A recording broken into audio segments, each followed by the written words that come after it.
Okay? And this time naman, ang atin naman pong topic is how to change password. So, straightforward po. Mabilisan din lang po tayo sa ating pong tutorial ngayon. Okay?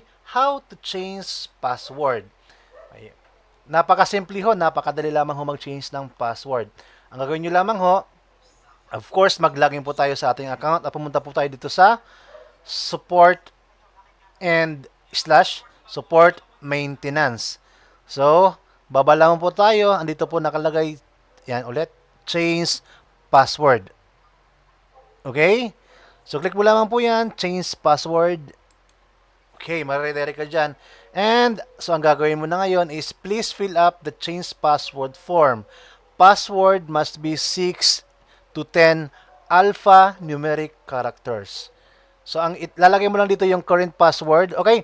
Para sa mga first timer, ayan, sa mga first timer, ang current password po natin, kung halimbawa hindi pa nag-change ng password, just in case hindi mo pa nag-change, kaya hindi dito ka. Yung number sa likod ho ng ating pong retailer card, di ba mayroong SAN, tapos yung number, meron ho doon 6-digit naman, yun po yung iyong pinaka-current na password. So, i-enter mo lang po yung dito, then enter mo naman yung new password na 6 to 10 alphanumeric characters. Okay? Ilagay mo dito at saka ilagay mo dito sa confirm password, ulitin mo lamang para ma-verify na tama yung password na iyong inilagay, na hindi ka nagkamali. And of course, do not share yung password sa iba.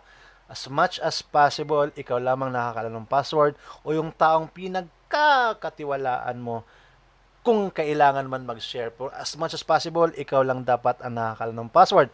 Once na ang password mo is na laman ng iba o pinagamit mo sa iba kasi for the purpose na meron kang ipapagawa na sobrang urgent, pagkatapos nun, please change your password immediately.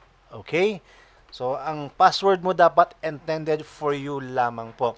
Again, very, very, tayo dito sa ating pong sa ating mga warning sapagkat ito hong ating account na to is dito na ho yung mga marami ho tayong mga activities na pwedeng gawin. Isa na dyan ang may kinalaman sa finance. Kasi pwede tayo makapag-order, pwede tayo makapag-disburse, pwede natin magamit yung ating mga income at ma-transfer natin to Greenium at makapamili tayo ng mga products at makapagpa-deliver tayo. So, talagang sobrang sobrang ingatan ho yung password natin. Okay?